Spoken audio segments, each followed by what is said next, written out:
Alhamdulillah, wassalatu wassalamu ala rasulillah wa ala alihi wa sahbihi wa man walahu amma ba'd.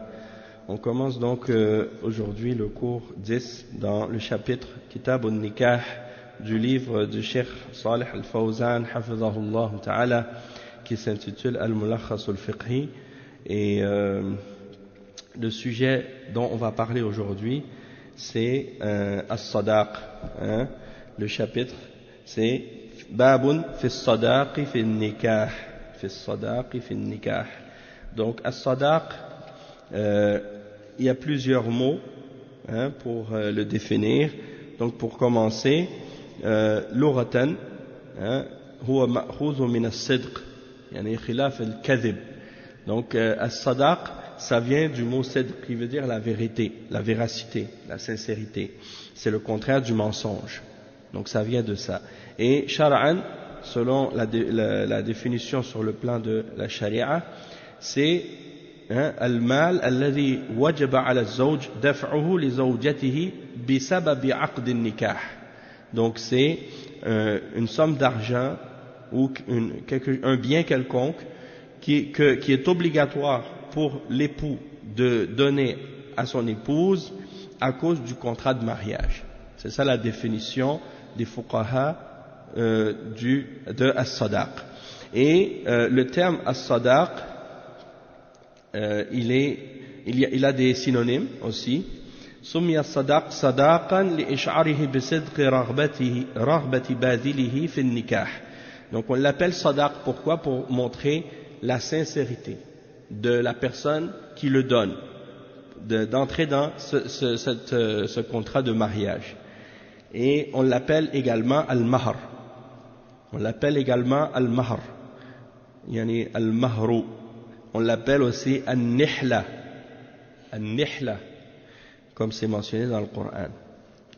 Yani saduqatihinna nihla. Donc nihla, c'est un synonyme aussi du mot sadaq, et aussi al-uqru, al-uqru.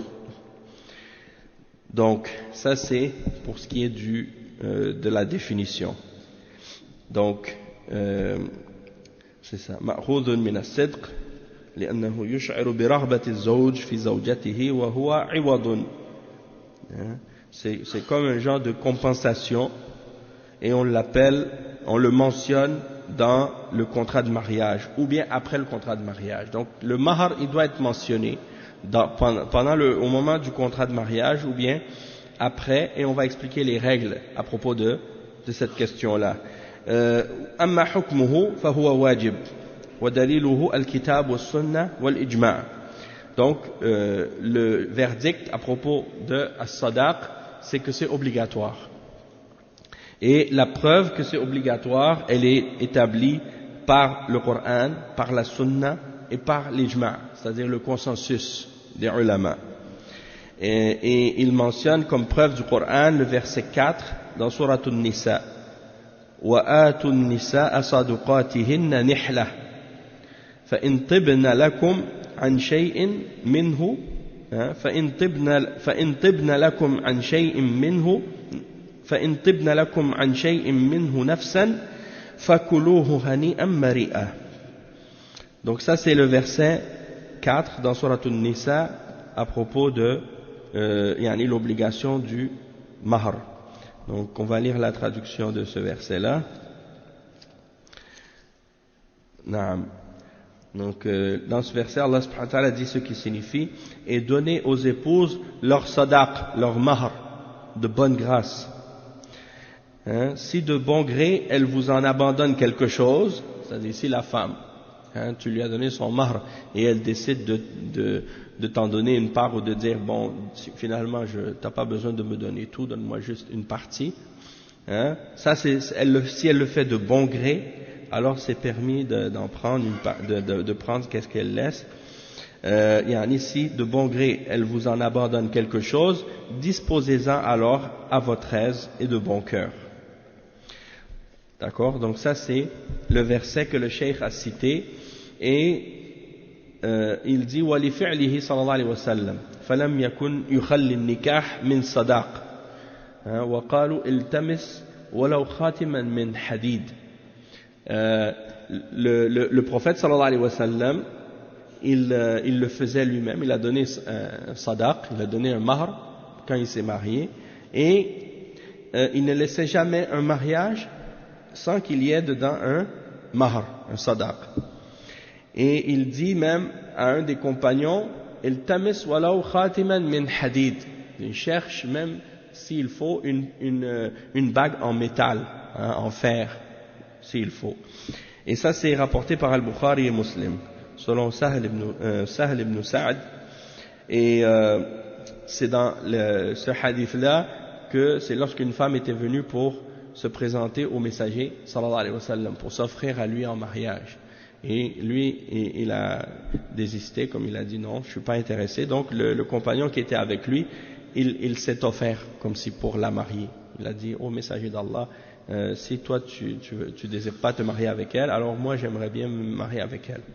Et là, le prophète sallallahu alayhi wa sallam lui a demandé, est-ce que tu as quelque chose à lui donner?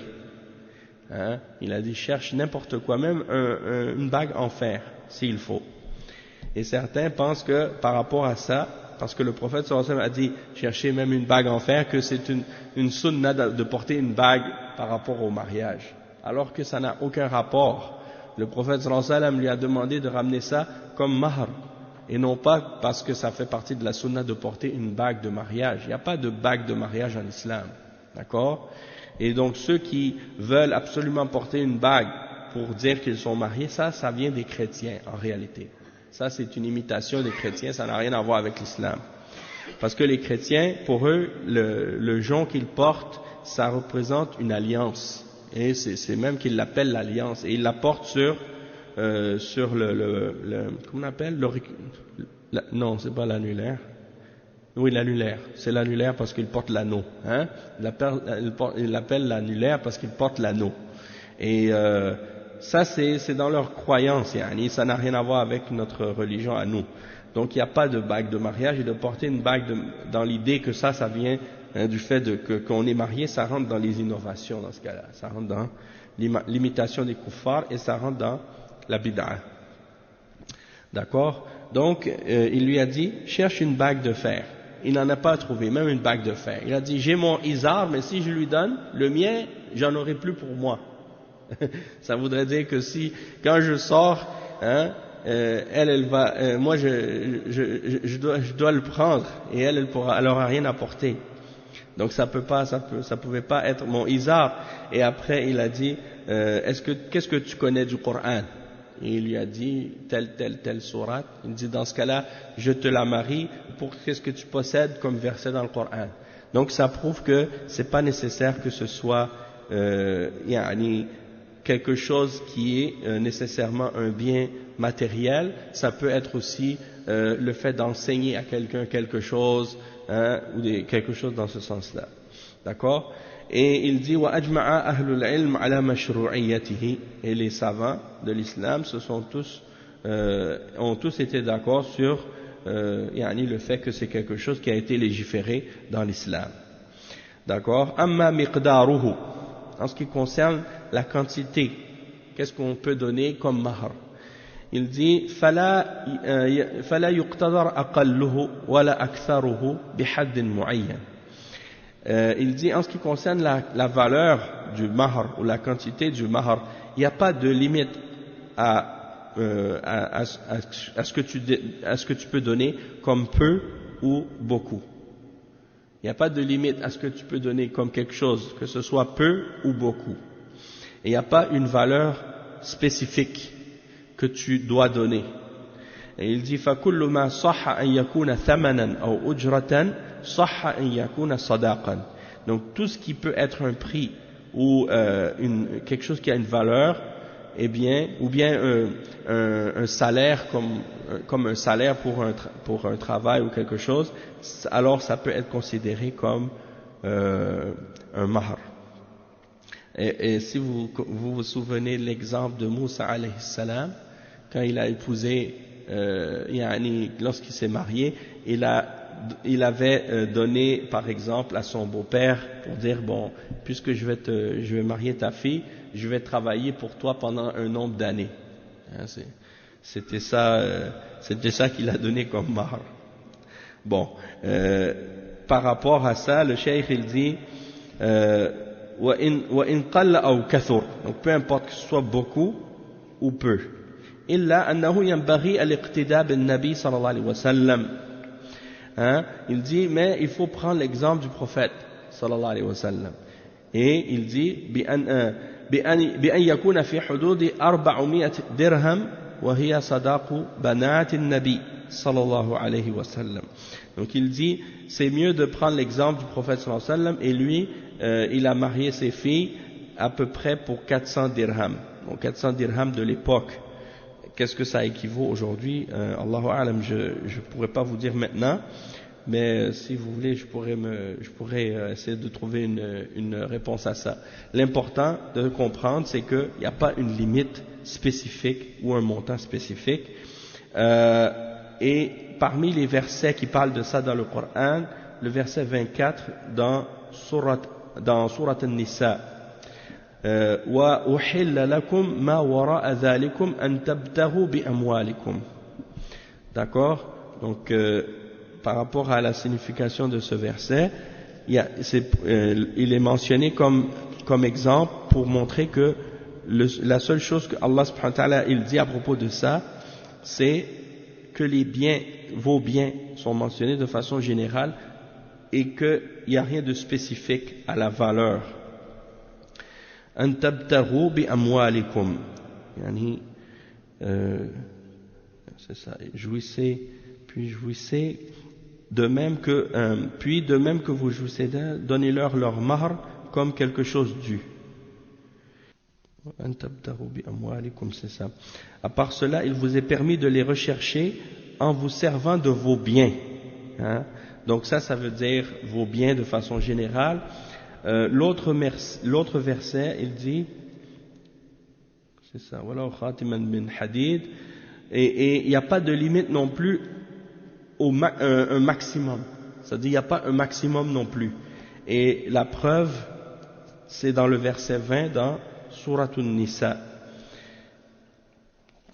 Donc ça aussi c'est un verset que les ulama ils mentionnent par rapport à ça. Il dit وَإِنْ أَرَدْتُمْ إِسْتِبْدَالَ زَوْجٍ مَكَانَ زَوْجٍ وَآتَيْتُمْ إِحْدَاهُنَّ قِنْطَارًا فَلَا تَأْخُذُوا مِنْهُ شَيْئًا أَتَأْخُذُونَهُ بُهْتَانًا وَإِثْمًا مُبِينًا. C'est-à-dire, et si vous voulez substituer une épouse à une autre et que vous ayez donné à l'une d'elles un qintar, une grosse quantité d'or, comme 1000 pièces d'or, n'en reprenez rien. Quoi? Le reprendriez-vous par injustice et péché manifeste? Donc, les ulama ont dit, ça c'est l'exemple pour une grosse quantité d'argent, et c'est la preuve que le mahr peut être un gros montant ou un petit. Il n'y a pas de limite. Sauf que, qu'est-ce qui est connu chez les ulama, c'est qu'ils mentionnent qu'il n'est pas bien d'exagérer trop dans le mahr, parce que ça rend le mariage difficile pour les gens. Et par conséquence, les gens risquent de tomber plus dans le péché parce qu'ils n'arrivent pas à se marier.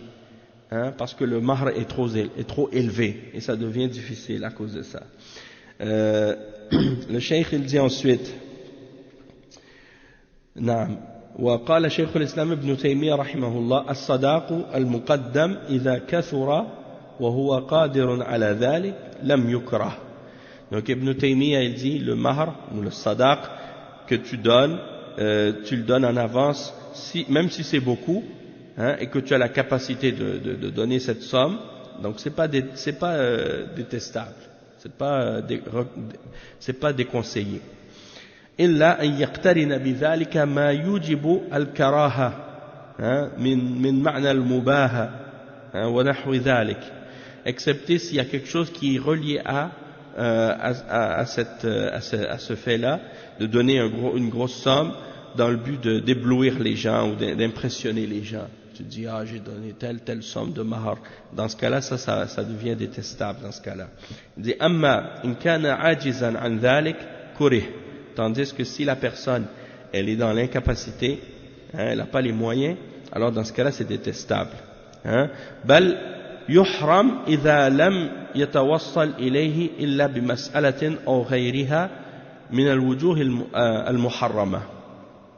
Donc il dit que si la personne est incapable, donc c'est détestable pour elle dans ce cas-là de prendre ou bien de prendre cette responsabilité de payer une somme qui est trop exagérée pour lui.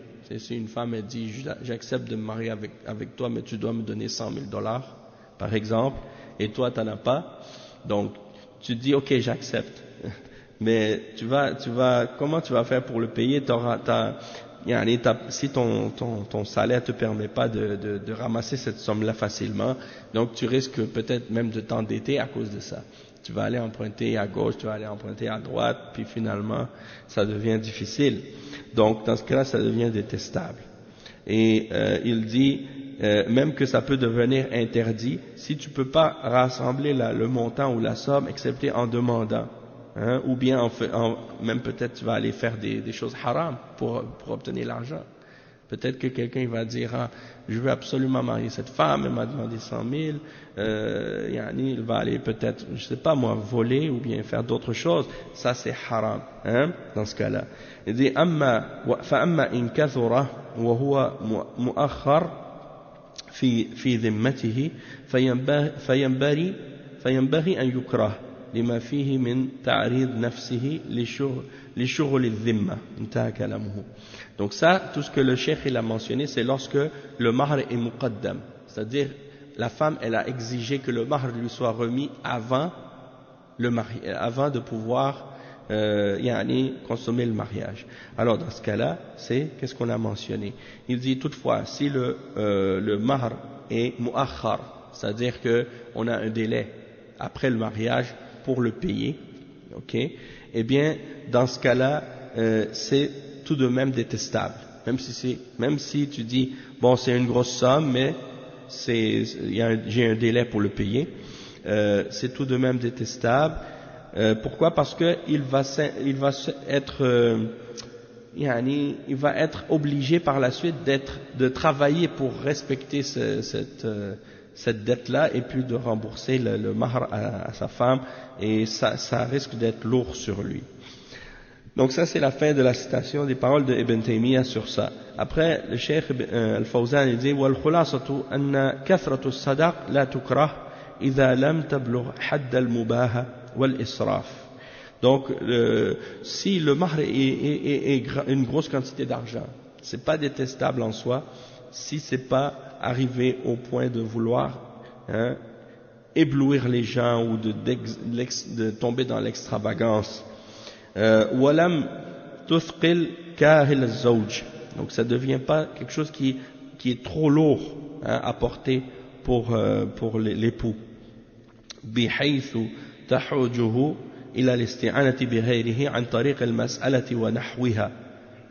Donc du point jusqu'à le faire en sorte qu'il est obligé de demander de l'aide des gens pour l'aider à payer ce mahr-là, et de demander aux gens. Donc dans ce cas-là, ça c'est pas bon, comme on l'a dit. Donc il résume en fait qu'est-ce qu'Ibn Taymiyyah a dit. وَلَمْ تُشْغَلْ ذِمَّتُهُ بِالدَّيْنِ وَهِيَ ضَوَابِطْ قَيِّمَةٌ تكفل المصلحة وتدفع المضرة. Donc il dit le cheikh, ça c'est des règles qui sont très bien et très bonnes à respecter pour obtenir tout le bienfait du mariage et pour repousser tout ce qui est nuisible. Donc c'est important de donner à la femme son mahr, mais en même temps il ne faut pas que ce soit exagéré, que le montant soit trop grand pour que ça devienne une difficulté. Et en même temps, ça ne veut pas dire non plus que c'est nécessaire de dire, bon, ok, dans ce cas-là, donne-moi $10 ou quelque chose comme ça. Il y a des gens qui vont d'un extrême à l'autre, et c'est juste pour dire que des fois, pour certains, ça devient presque un manque de respect par rapport au mariage. Pourquoi? Parce qu'il y a, à notre époque, malheureusement, des gens qui se marient comme si c'était un jeu, le mariage. Ils prennent pas ça au sérieux du tout. Ils craignent pas Allah subhanahu wa ta'ala dans le mariage. Donc, pour eux, ils réalisent pas le sérieux et la gravité de ce mariage-là. Donc ils vont se marier aujourd'hui. Hein, puis il dit bon, le mahar, moi je veux pas donner un gros mahar. Hein, donc la femme, elle est naïve, elle est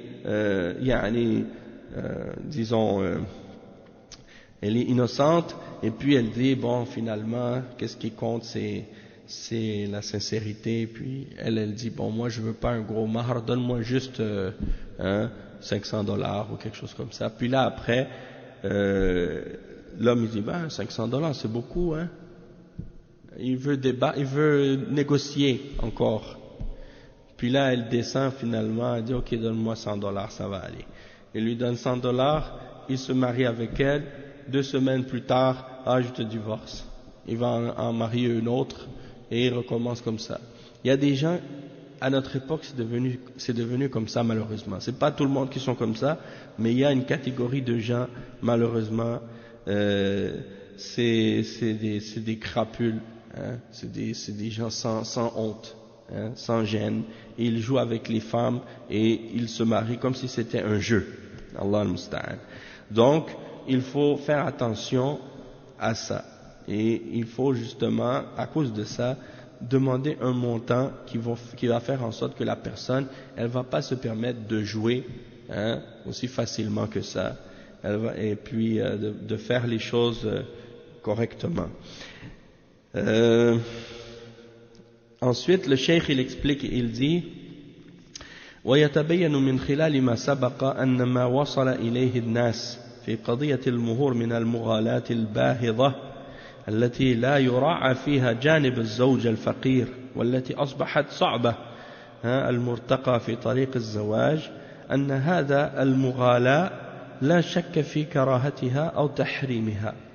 Donc le cheikh il parle de quelque chose ici, il dit par rapport à ce qu'on a mentionné, il dit il faut tenir compte dans la question du mariage de ne pas exagérer trop dans le montant qu'on donne et qu'on demande pour le mahar. Parce que si l'époux il est pauvre, eh bien ça devient difficile pour lui. Et le cheikh il parle dans un contexte d'une société où le mahar de façon traditionnelle il est extrêmement élevé. D'accord? On parle donc dans une société où les gens ont l'habitude de demander un mahar extrêmement grand. Peut-être que le minimum du mahar qui est demandé dans ces sociétés-là, c'est en minimum $20,000. Ça, c'est le minimum. Et sans parler du maximum. Et la valeur de ce mahar, hein, il va être plus élevé en tenant compte de, par exemple, la famille de la fille, de sa tribu peut-être, de son statut social, de sa richesse, de sa noblesse, en tenant compte aussi de est-ce que c'est une fille qui est vierge ou non, hein? Tout ça, c'est des facteurs qui vont faire que la famille, elles vont exiger un mahar plus grand encore, d'accord? Donc tu peux pas espérer, dans certaines familles même, tu peux même pas effleurer l'idée d'aller demander la main de cette fille. Pourquoi? Parce que c'est impossible. Parce que toi tu ne fais pas partie, hein, de la classe sociale ou des catégories sociales qui sont capables même de se permettre d'épouser une fille de cette classe sociale-là ou de cette société-là. Donc, ça c'est des choses qui sont comme qui existent dans les pays musulmans, et donc quelqu'un qui est pieux, un musulman qui craint Allah et qui veut préserver sa chasteté et qui veut se marier et qui est dans d'une famille de ces gens-là par exemple, mais qui n'est pas riche, hein, il n'y a pas de travail ou un bon travail qui paye beaucoup d'argent, puis il n'a pas accumulé un grand bien, il n'a pas reçu un héritage, il n'y a pas eu, hein, donc il ne peut pas vraiment facilement se marier dans des situations pareilles. Alors les ulama ils disent écoutez, essayez de baisser un peu le montant du mahar, exagérez pas trop dans le mahar, ça devient trop difficile pour les jeunes, ils peuvent plus se marier et ainsi de suite, ils tombent dans les péchés, dans toutes sortes de choses, et même parfois les filles aussi, parce que à cause de ça les filles elle reste célibataire très très longtemps, et pendant ce temps-là, ça fait en sorte que la fille elle tombe dans toutes sortes de péchés. Dans certains pays, quelqu'un peut même pas imaginer se marier avant arriver à peut-être 30 ans ou 35 ans, parce que par rapport aux règles sociales qui ont été établies, quelqu'un qui n'a pas sa maison, qui n'a pas sa voiture, qui n'a pas son travail, qui n'a pas accumulé toutes sortes de biens, qui n'a pas meublé tout l'appartement, puis qui n'a pas tout ça, il peut pas même se présenter chez une famille pour dire je veux marier votre fille, parce que il va être automatiquement refusé. Ça c'est la réalité.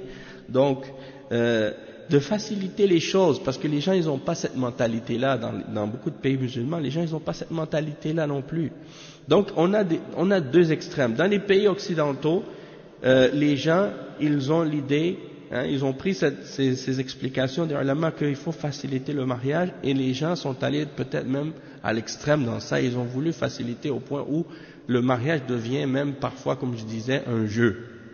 Et dans l'autre côté, on a l'autre extrême, des gens qui ont rendu le mariage tellement lourd et tellement dispendieux et tellement compliqué que les gens à la fin, parfois même certains des gens de ces pays-là, ils partent ailleurs pour se marier dans d'autres pays musulmans, parce que dans le pays où ils sont, ils n'arrivent pas à trouver une femme.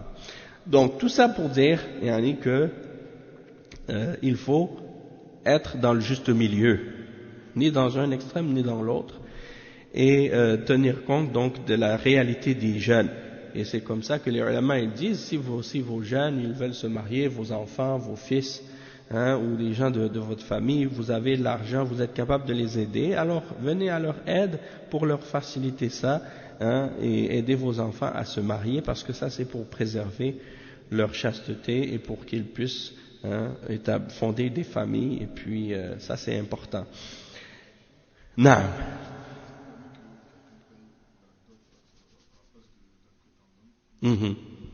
Oui, si par exemple là, toi ton père il dit, ou ton père ou ton oncle ou quelqu'un de ta famille qui a de l'argent, il dit toi si tu veux te marier, t'inquiète pas, je me charge de payer le mahar pour toi.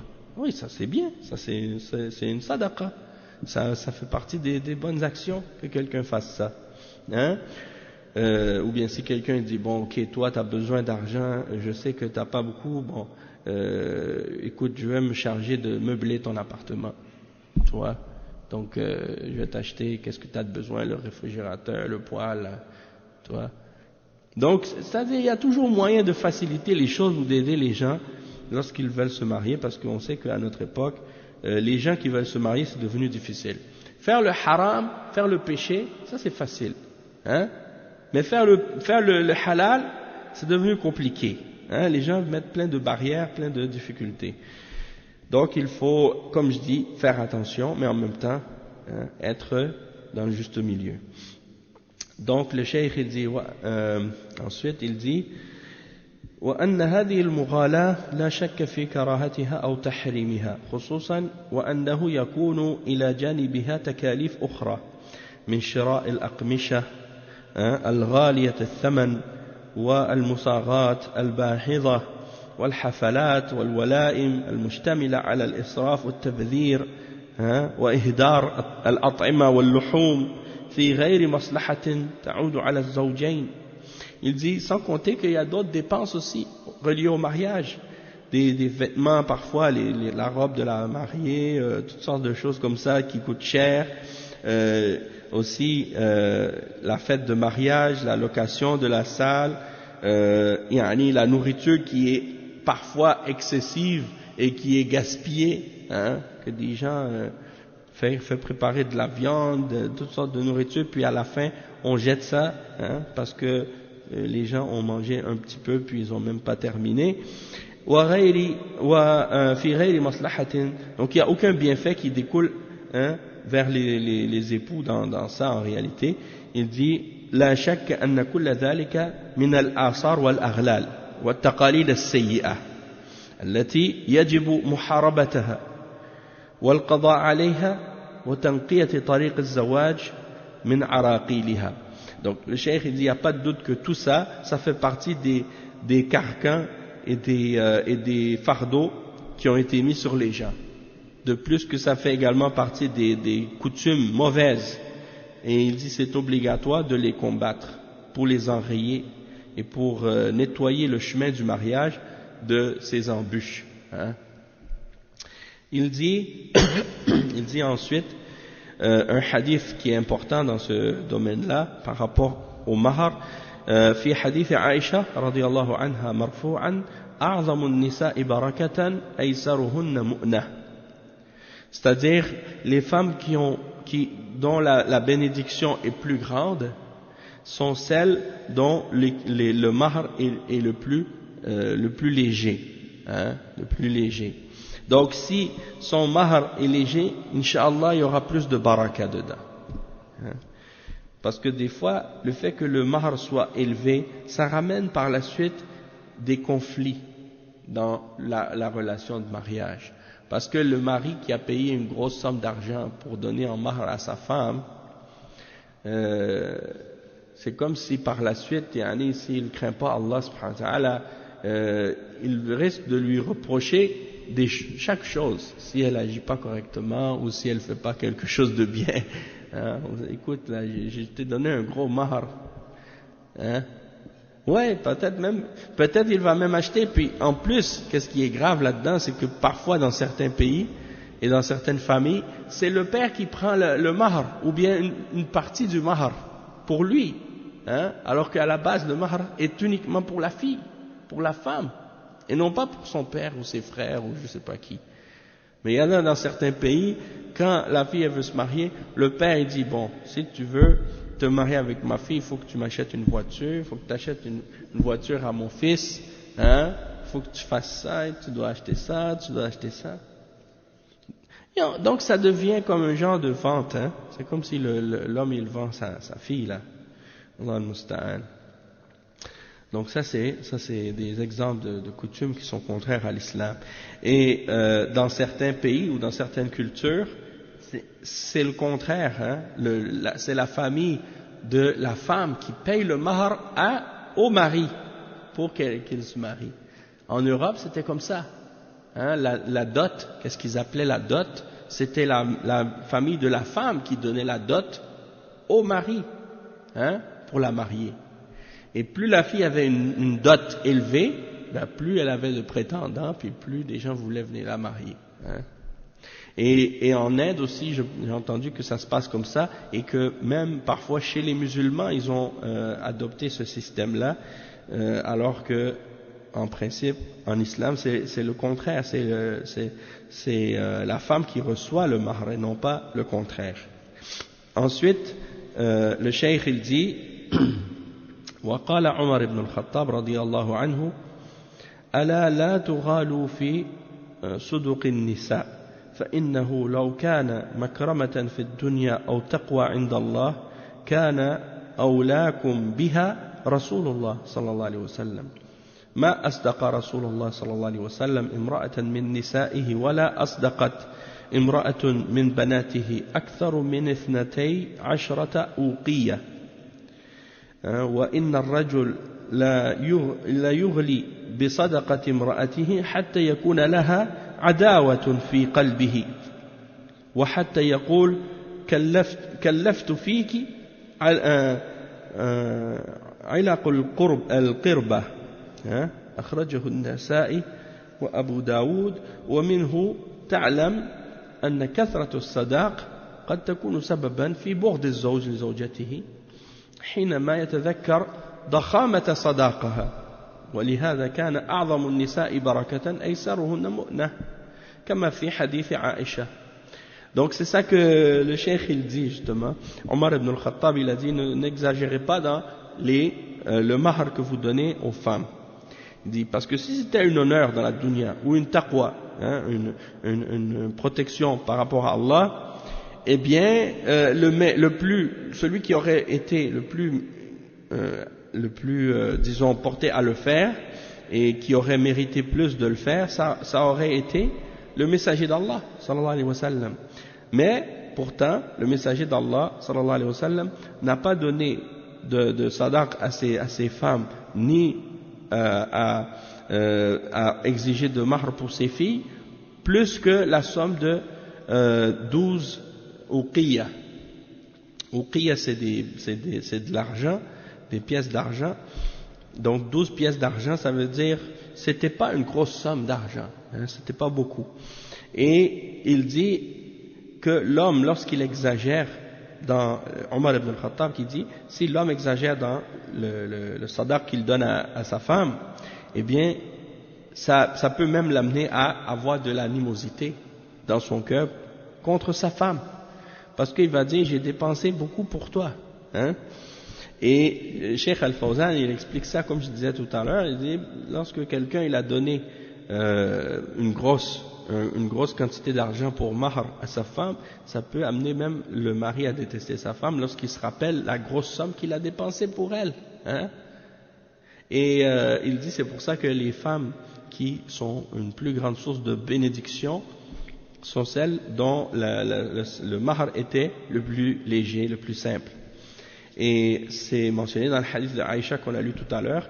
Il dit فَتَيْسِيرُ الصَّدَاقِ يُسَبِّبُ الْبَرَكَةَ فِي الزَّوْجَةِ وَيَزْرَعُ لَهَا الْمَحَبَّةَ فِي قَلْبِ الزَّوْجِ. Donc quand le mahr est le plus léger, eh bien ça amène plus de bénédiction chez la femme et ça sème dans le cœur de l'époux l'amour pour sa femme encore plus. والحكمة في مشروعية الصداق أن فيه معاوضة عن الاستمتاع وفيه تعزيز لجانب الزوجة وتقدير لمكانتها في حق الزوج.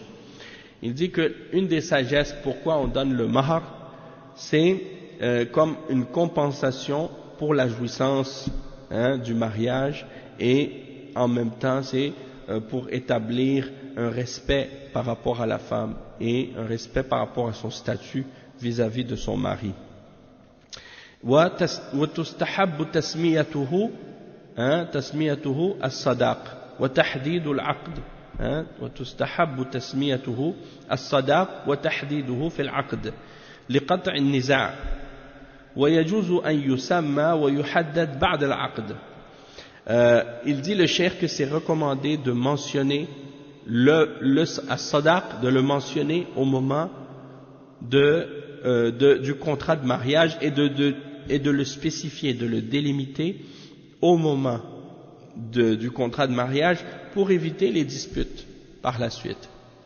Parce que si quelqu'un par exemple dit ok, on fait le contrat de mariage puis on discutera par la suite de la somme ou du montant ou de la limite, hein, eh bien ça risque par la suite de créer des conflits. Donc c'est toujours mieux de le mentionner auparavant et de spécifier et de délimiter le montant. Le cheikh il cite un verset, il dit لقوله تعالى ولا جناح عليكم إن طلقتم النساء ما لم تمسوهن أو تفرضوا لهن فريضة. Il dit فدلت الآية على أن فرض الصداق قد يتأخر عن العقد. Le cheikh il cite ce verset qui est le verset 236 dans Surat Al-Baqarah, et c'est un verset en fait qui prouve le point qu'il mentionne par le contraire, par son sens contraire en fait. Il dit ici vous ne faites point, Allah subhanahu wa ta'ala dit ce qui signifie dans ce verset, vous ne faites point de péché en divorçant d'avec des épouses que vous n'avez pas touchées et à qui vous n'avez pas fixé leur mahr. Donc le cheikh dit ça, c'est la preuve que c'est permis que le mahr soit fixé après que le contrat ait été conclu. Naam. Il dit وأما نوعية الصداق فكما يفهم أن كل ما جاز أن يكون ثمنا في بيع أو أجرة في إجارة وقيمة لشيء جاز أن يكون صداقا سواء كان عين أو دين مؤجل أو مؤجل أو منفعة معلومة، وهذا مما يدل على أنه مطلوب تيسير الصداق وحسب الظروف والأحوال وتيسير الزواج الذي يتعلق به مصالح عظيمة للأفراد والمجتمعات. Donc, le cheikh, il dit, en ce qui concerne donc le sadaq, on a compris que ça peut être tout ce qui a de la valeur, tout ce qui peut être donné comme un prix, ou comme tout ce qui peut être vendu, tout ce qui peut être donné comme salaire, hein, tout ce qui a une valeur quelconque, que c'est permis que ce soit un mahr. Peu importe que ce soit un capital ou quelque chose, un bien qui est présent, ou une dette une dette qui est c'est-à-dire que le mahr va être comme une dette, hein, c'est-à-dire que la personne elle va lui donner son mahr, mais pas tout de suite, elle va lui donner plus tard, comme si parce que c'est permis que le mahr soit donné avant, si la femme l'exige, elle dit je veux que mon mahr soit donné avant le mariage. Et ça c'est toujours mieux pour éviter, comme on a dit, les conflits et les problèmes. Mais sinon, parfois on peut dire est-ce que je peux donner le mahr plus tard, hein? Et dans ce cas-là c'est permis. Et elle va mentionner, ou c'est mieux de mentionner à quelle date elle veut que le mahr soit remis, pour éviter que ce soit flou, puis que ça reste, puis que par la suite on oublie peut-être même le mahr à la fin et qu'elle ne reçoit pas son droit, hein? Donc tout ça c'est des choses qui indiquent que c'est préférable à ce que le mahr soit quelque chose de plus facile, de plus léger, comme l'exemple du hadith du prophète sallallahu alayhi wa sallam, lorsque le prophète sallallahu alayhi wa sallam lui a dit est-ce que tu as une bague en fer? Il a dit non. Est-ce que tu connais quelque chose du Coran?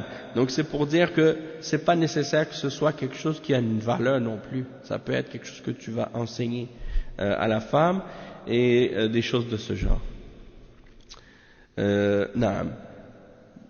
Donc il dit ومما يدل على أنه مطلوب التيسير. نعم. Selon les circonstances, selon les cas, et c'est dans le but de faciliter le mariage, hein.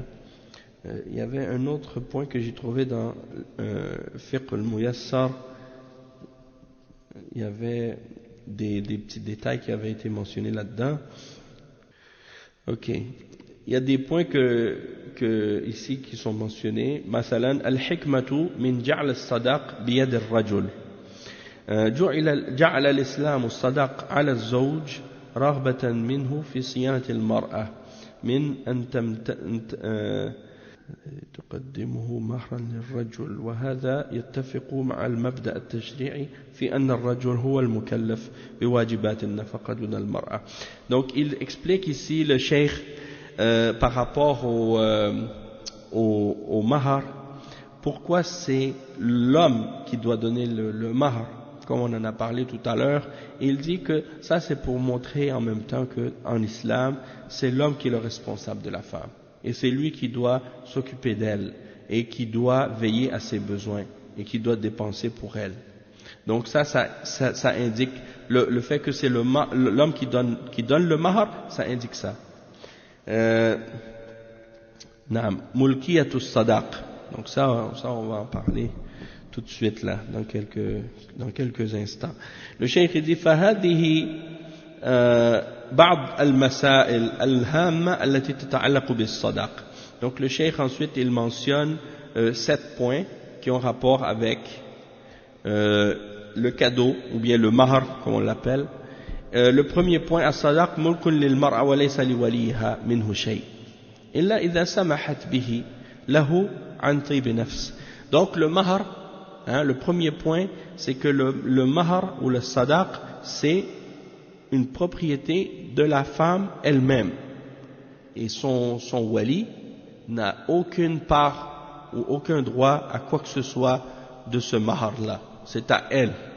Parce qu'il y a des pères qui disent écoute, c'est moi qui t'a élevé, c'est moi qui a dépensé de l'argent pour toi et qui s'est occupé de toi depuis que tu es né, donc moi j'ai le droit de prendre une part de cet argent-là.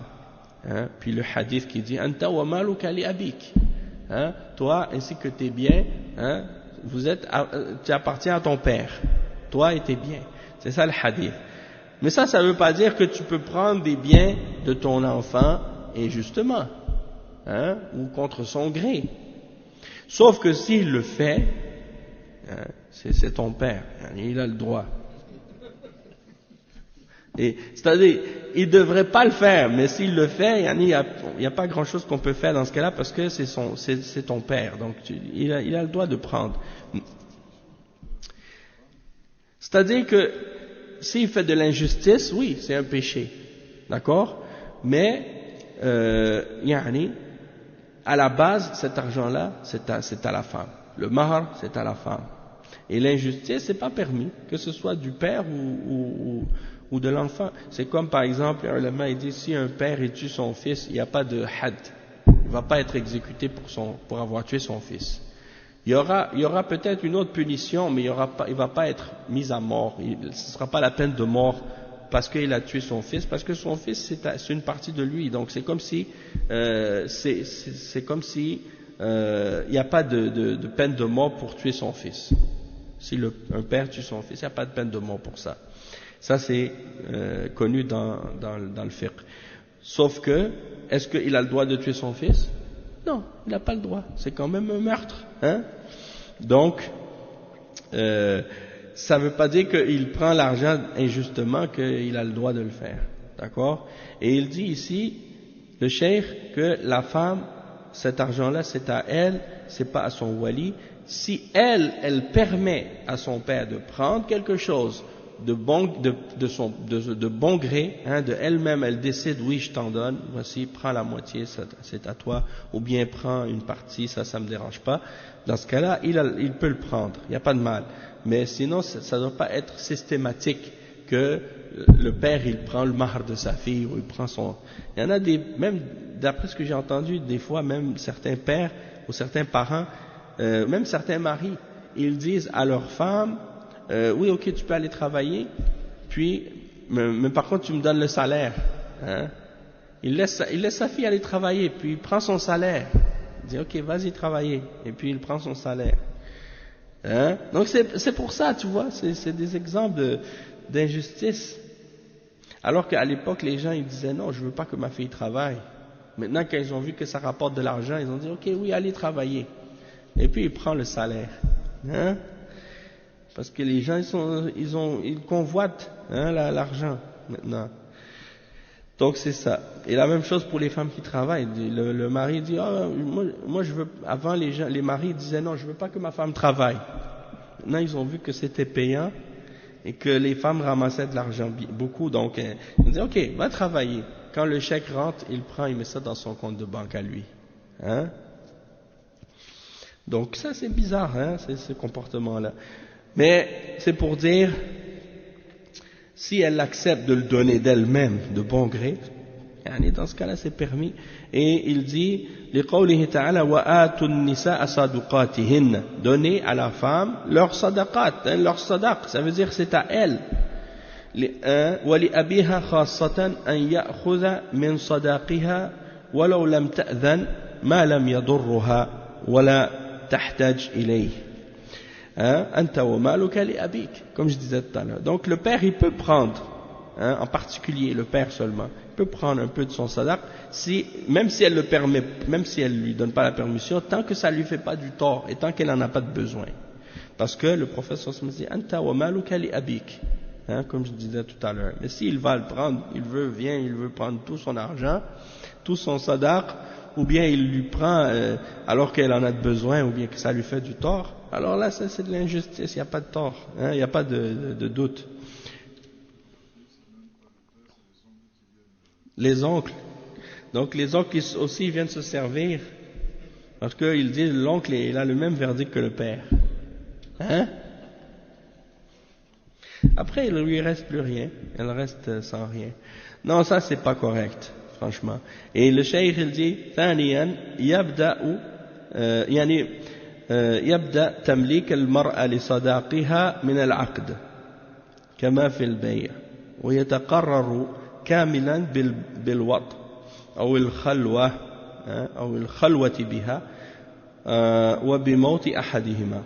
Donc quand est-ce que la femme devient propriétaire du mahar, hein, il dit ça débute à partir du contrat, hein, comme dans un contrat de vente, hein, ou d'achat. Et il dit ça, et c'est quelque chose qui doit être يتقرر كاملا بالوط, c'est-à-dire une fois qu'il y a eu consommation du mariage ou bien isolement avec la fille, alors là c'est déclaré, hein. Parce que parfois, si par exemple un homme il va se marier avec une femme, il fait le contrat et qu'il se divorce avant d'avoir consommé le mariage et avant de s'être isolé avec la femme, alors dans ce cas-là, il doit donner à la fille quand même la moitié du mahar. Il doit donner la moitié du mahar. On va en parler de toute façon. C'est un des points qui suivent.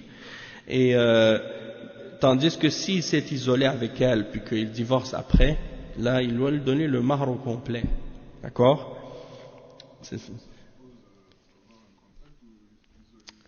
Non, même si. C'est-à-dire que du moment que l'homme et la femme sont isolés seuls dans une pièce, on considère que le mariage a été consommé. C'est-à-dire, même s'il n'a pas été consommé, on considère que le mariage a été consommé parce que ils ont été isolés. D'accord? Donc, qu'est-ce qu'on appelle al-khalwa? Donc, si l'homme est resté seul avec sa femme dans une pièce isolée, tous les deux ensemble, même s'ils n'ont pas consommé le mariage, eh bien, en principe, il doit lui donner son mahar au complet, hein?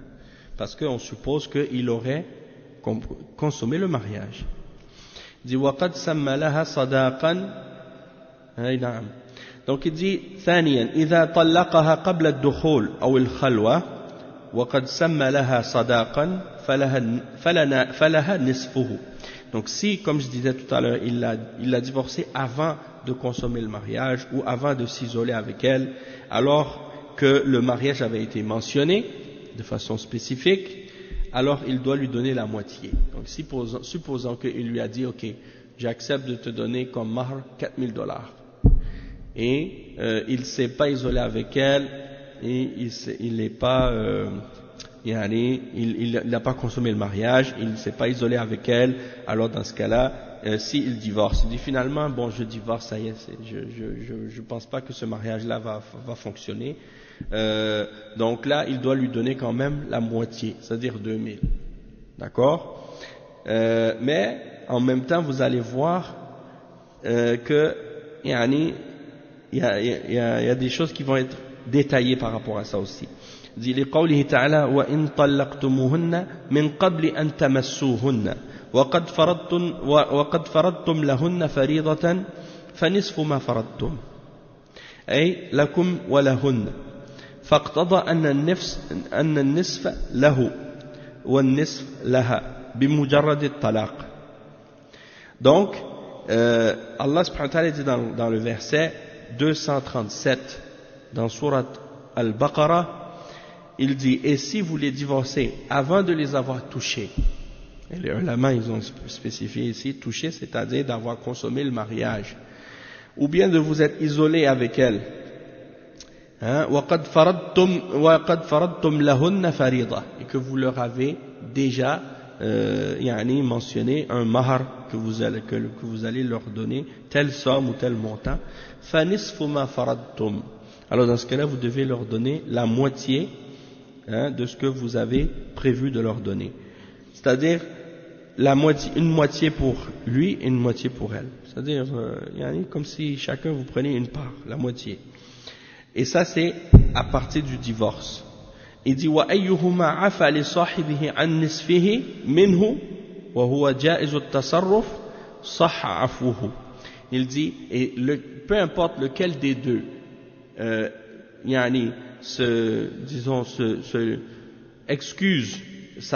s'excuse de sa part, ou bien dit comme par exemple, non, je te laisse ma moitié, hein, eh bien, alors dans ce cas-là c'est permis, c'est-à-dire il a le droit la femme elle peut dire, non, donne-moi pas la moitié, tu peux le garder, ou bien le mari lui aussi peut dire, non, finalement je te donne le mahr au complet, t'as pas besoin de me donner la moitié.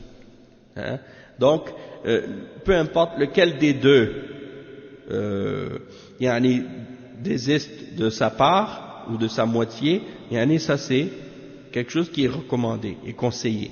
Parce que Allah subhanahu wa ta'ala dit dans le verset à la suite, إِلَّا أَن يَعْفُونَ أَوْ يَعْفُوَ الَّذِي بِيَدِهِ عُقْدَةُ النِّكَاحِ. Donc, ثُمَّ رَغَبَ فِي الْعَفْوِ فَقَالَ تَعَالَى وَأَن تَعْفُوا أَقْرَبُ لِلتَّقْوَى. Il dit, excepté, je vais trouver le terme exact qui est mentionné dans la traduction,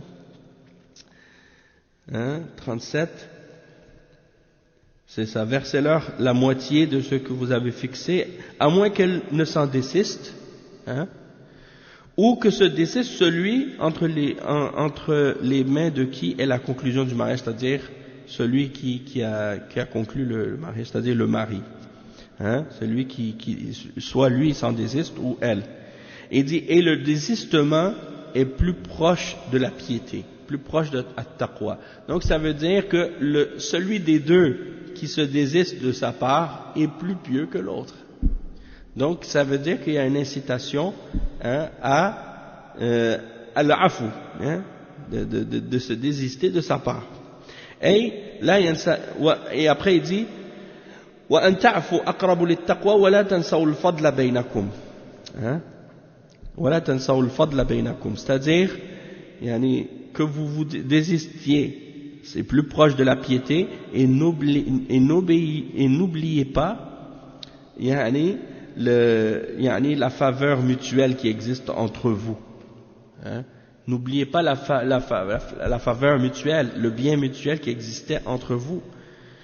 C'est-à-dire, le cheikh dit là, ينسى الزوجان التفضل من كل واحد منهما على الآخر ومن جملة ذلك أن تتفضل المرأة بالعفو عن النصف أو يتفضل الرجل عليها بإكمال المهر وهو إرشاد للرجال والنساء من والأزواج إلى ترك التقصي من بعضهم على بعض.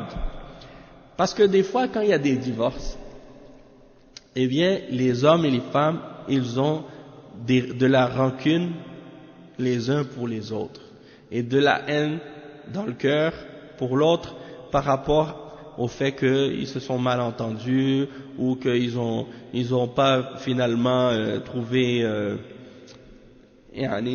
chez l'autre qu'est-ce qu'ils attendaient, ou il y a eu il y a eu peut-être des déceptions, Donc là, par exemple, l'homme, il va avoir du ressentiment envers la femme, et la femme avoir du ressentiment envers l'homme, et peut-être les familles aussi qui vont s'en mêler, oui, qui vont venir envenimer la situation.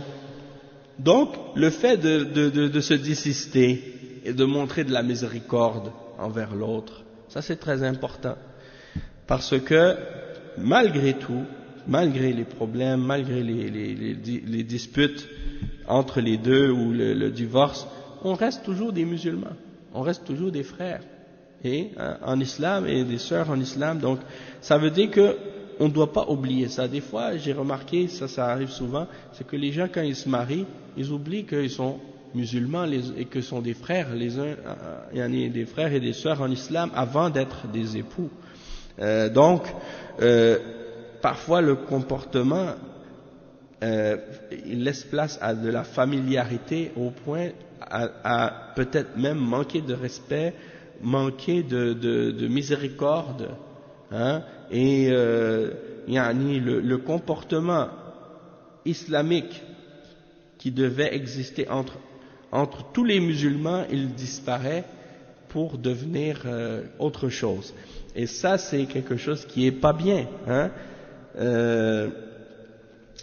il faut toujours essayer de se rappeler de ça, de se rappeler du bien, et de toujours faire en sorte qu'il y a toujours le respect dans la relation et la façon de se traiter de façon mutuelle, et de ne pas oublier ce droit qu'on a l'un envers l'autre par rapport à l'islam, du fait qu'on est des croyants.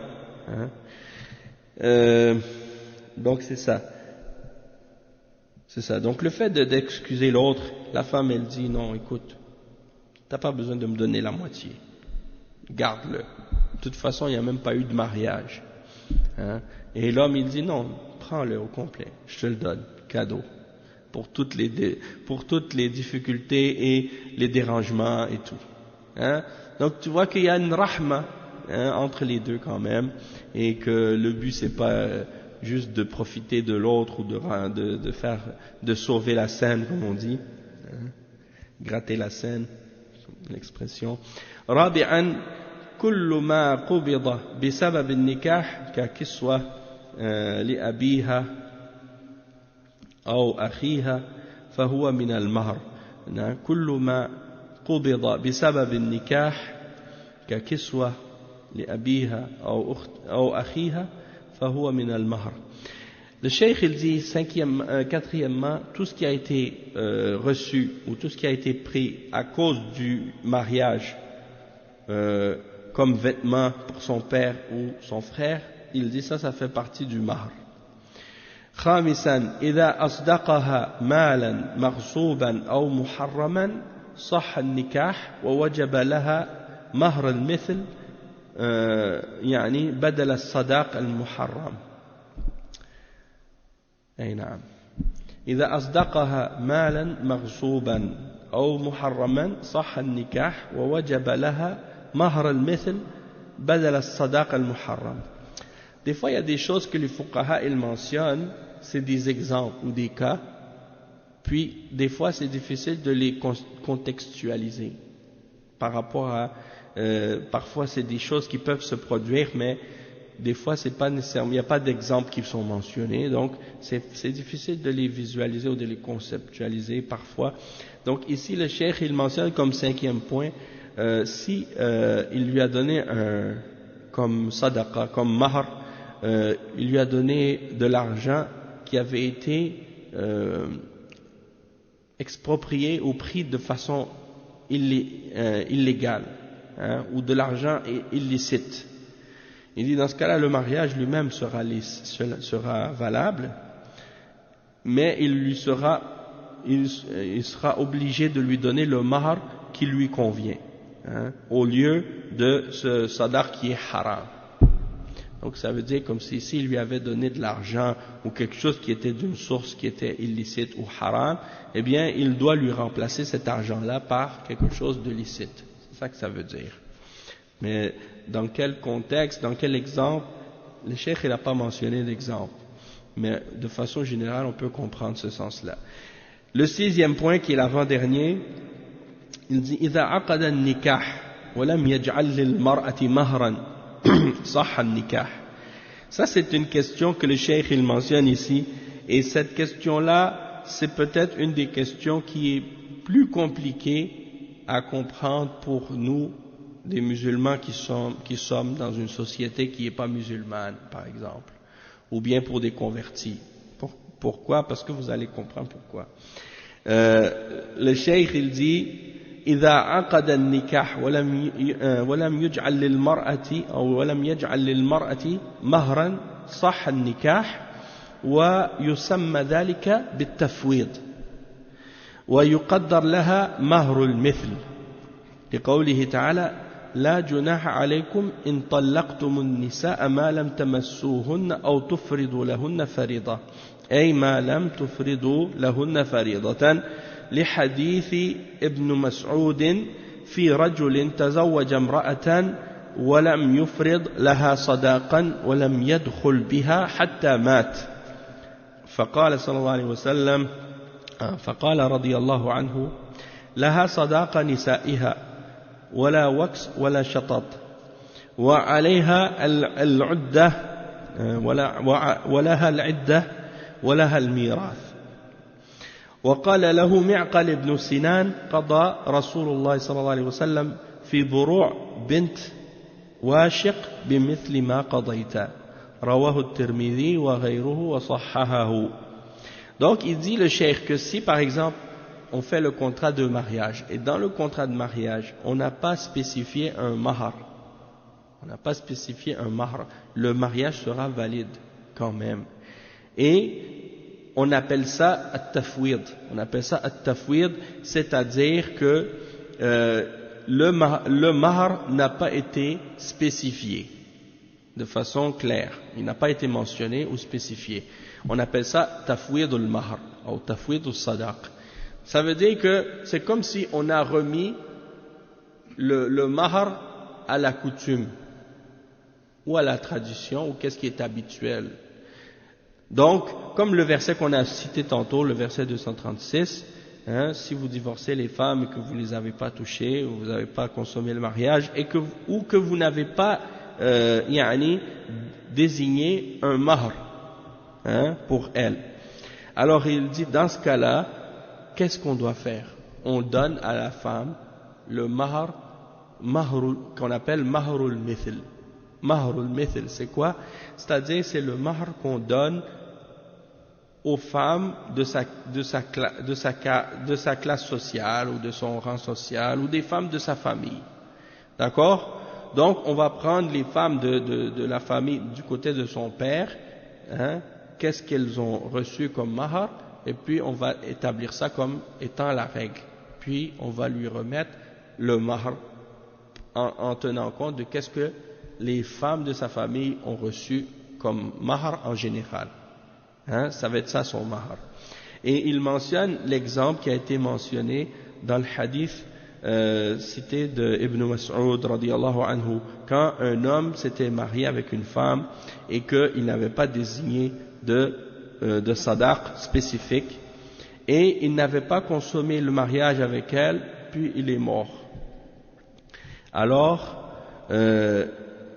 Abdullah ibn Mas'ud a jugé qu'elle devait avoir le sadaq, le mahr des femmes de sa famille, le même montant que les femmes de sa famille recevaient habituellement.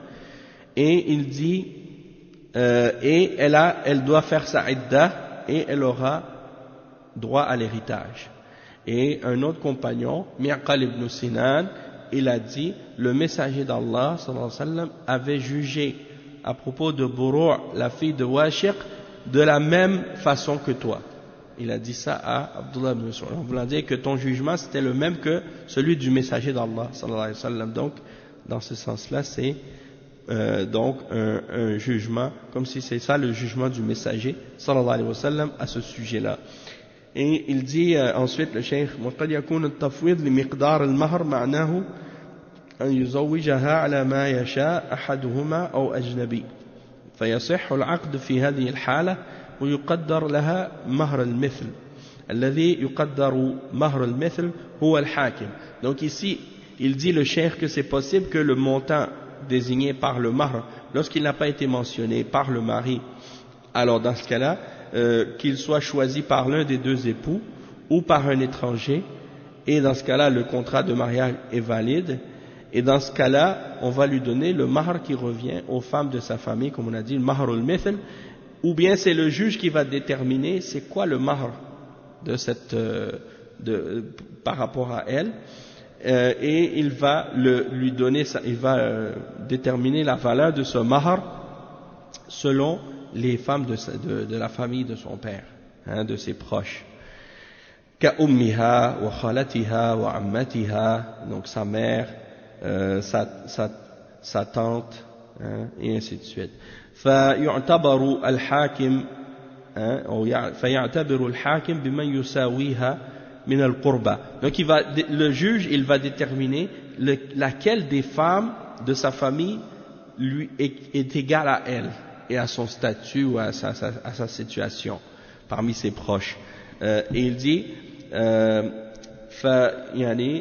فيعتبر الحاكم بمن يساويها منهن القربى يعني فالقربى في مال وجمال وعقل وأدب وسن وبكارة وثيوبة. Donc il dit, il va prendre en considération parmi ses liens, parmi ses proches, laquelle d'entre les femmes est égale à elle dans son argent, si elle est riche ou pauvre, dans sa beauté, dans sa raison, dans son éducation, sa manière, dans son âge, si la fille est plus âgée ou si elle est plus jeune, ça joue un rôle là-dedans. Si elle est vierge ou si elle est veuve ou si elle est divorcée. Donc tout ça va être pris en considération par le juge pour déterminer le montant qui revient comme mahr à cette fille-là. Hein? Et il dit فَإِن لَمْ يَكُنْ لَهَا أَقَارِبْ فَفِي مَنْ يُشْبِهُهَا مِنْ نِسَاءِ بَلَدِهَا.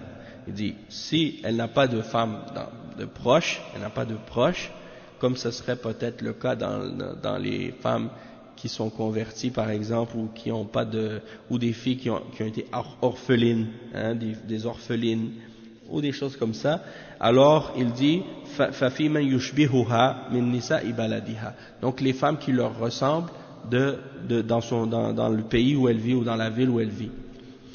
وإن فارقها قبل الدخول بطلاق فلها المتعة بقدر يسر زوجها وعسره لقوله تعالى لا جناح عليكم إن طلقتم النساء ما لم تمسوهن أو تفردوا لهن فريضة ومتعوهن على الموسع قدره وعلى المقتر قدره متاعا بالمعروف حقا على المحسنين الأمر يقتضي الوجوب وأداء الواجب إحسان. Donc c'est ça. Et donc le verset que le cheikh a cité ici, c'est le verset 236. Dans ce verset-là, donc il y a beaucoup de règles qui sont mentionnées par rapport au mahar et au mariage et au divorce. Donc il dit, vous ne faites point de péché en divorçant d'avec des épouses que vous n'avez pas touchées, hein, donc il n'y a pas eu de consommation de mariage, il n'y a pas eu d'isolement, et à qui vous n'avez pas fixé de mahar. Donnez-leur toutefois, hein, donc là ici c'est selon la capacité, donnez-leur toutefois l'homme aisé selon sa capacité et le pauvre selon sa capacité, hein, quelques biens convenables dont elles puissent jouir. C'est un devoir pour les bienfaisants. Donc ça c'est une obligation, le cheikh dit c'est dans le sens de l'obligation et c'est une forme de bienfaisance.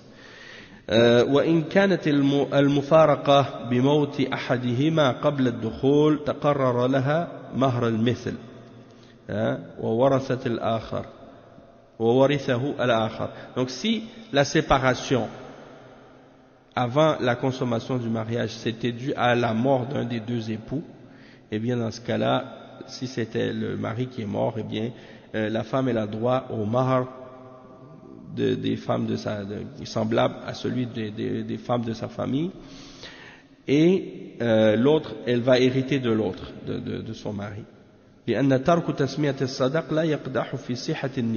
Donc parce que le fait qu'on n'a pas mentionné le mahar lui-même, ça ne vient pas annuler la validité du mariage lui-même, à cause du hadith qu'on a mentionné de Ibn Mas'ud qu'on a cité tout à l'heure. وَإِذَا حَصَلَ الدُّخُولَ أَوْ الْخَلْوَةَ تَقَرَّرَ لَهَا مَهْرَ الْمِثْلِ. Il dit toutefois s'il y a eu consommation du mariage, où il y a eu isolement avec la femme,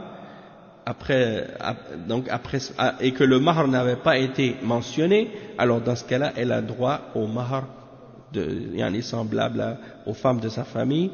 لما روى أحمد وغيره من قضاء الخلفاء الراشدين إن من أغلق بابا أو أرخى سترا فقد وجب المهر. Donc il dit la preuve de ça,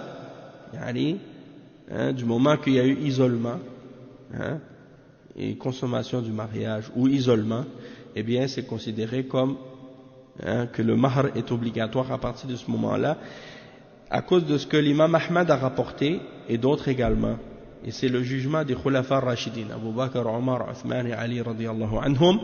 Ils ont dit, du moment qu'une porte a été fermée ou qu'un rideau a été placé, alors le mahar devient obligatoire. Le mahar devient obligatoire. D'accord? Et il dit وَإِنْ حَصَلَتِ الْفُرْقَةِ من قبلها قبل الدخول فليس لها شيء كما لو ارتدت أو فسخت النكاح بسبب وجوب عيب في الزوج. Il dit que s'il y a une séparation من قبلها, s'il y a une séparation de son côté à elle, avant qu'il y ait consommation ou isolement, alors elle n'a droit à rien de ce point de vue-là, comme si elle-même, elle avait, je pense qu'ici il parle de l'apostasie, si elle a apostasié, ou bien que le mariage a été annulé à cause de la présence d'un défaut chez l'époux, par exemple. Donc elle a dit, donc, je me marie plus avec lui avant que le mariage ait eu lieu. Donc là, dans ce cas-là, c'est pas l'homme elle n'a pas été divorcée. Hein? Là, c'est elle qui a décidé que le mariage ne va pas avoir lieu et qu'elle veut plus se marier avec lui. Alors dans ce cas-là, elle n'a pas le droit à rien. D'accord? Et le mariage va être annulé si c'est à cause d'un défaut, par exemple. Donc c'est comme s'il n'y avait pas eu de mariage du tout. Il dit وسابعا, donc c'est le dernier point. للمرأة قبل الدخول منع نفسها حتى تقبض صداقها الحال لأنها لو سلمت نفسها ثم أرادت التراجع حتى تقبضه لم يمكنها ذلك فإن كان الصداق مؤجلا. Donc c'est ça. Si la femme elle dit que moi je veux avoir mon mahar avant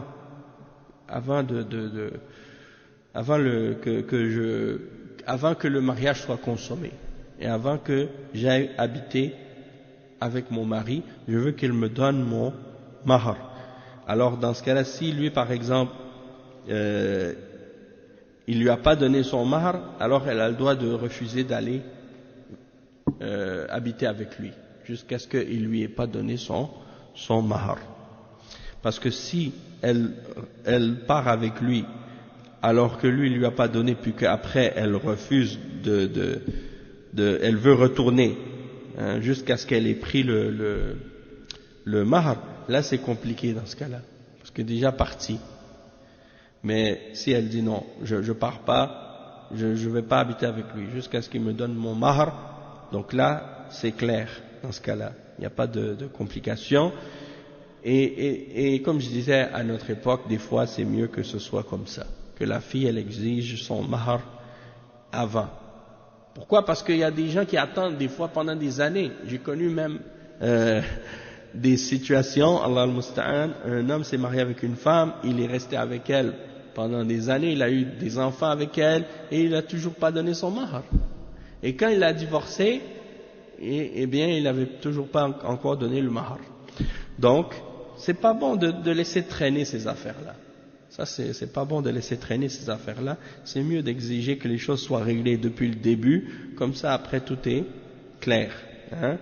Et il dit par contre, c'est possible que le mahar soit retardé, dans le sens que la femme elle dit bon ok, j'accepte que tu me donnes le mahar, je te donne 1 année pour que tu me donnes mon mahar. Puis dans ce cas-là, elle accepte d'aller de rentrer chez lui et d'habiter avec lui et de commencer la vie de mariage. Puis elle dit bon, l'année prochaine à telle date tu me donneras le mahar, ou bien avant ça, d'ici l'année prochaine tu me donnes mon mahar lorsque tu as la possibilité. Donc si elle a été satisfaite de ça, elle peut plus se refuser par la suite, c'est-à-dire elle peut pas dire non, je refuse d'aller habiter avec lui, ou je refuse que le mariage soit consommé jusqu'à ce que je reçoive le mahar. Non, elle peut pas refuser à partir de ce moment-là, parce que elle a été satisfaite que le mahar soit retardé. D'accord? Donc c'est ça les règles qui ont rapport avec le mahar. D'accord? Et Inch'Allah, on va donc s'arrêter ici. Puis la semaine prochaine, Inch'Allah, on continuera. Ça sera sur al-walima, walimatul urs, c'est-à-dire la fête du mariage, ce qu'on appelle la fête du mariage. Donc ce sera le sujet du prochain cours, Inch'Allah. Puis l'autre sujet ensuite, l'autre chapitre, c'est yani babun fi ishrat an-nisa, c'est-à-dire comment la relation la relation matrimoniale, c'est-à-dire la relation du mariage, comment le mari vit avec sa femme et comment la femme doit vivre avec son mari, et les règles qui ont rapport avec ça. Donc, ça c'est dans le cours pas le prochain, celui après. Donc on va s'arrêter ici pour aujourd'hui. Subhanakallahumma wa bihamdik. Ashhadu an la ilaha illa anta astaghfiruka wa atubu ilayk. Wa sallallahu wa sallam ala nabiyyina Muhammad wa ala alihi wa sahbihi ajma'in. Wassalamu alaykum wa rahmatullahi wa barakatuh. Donc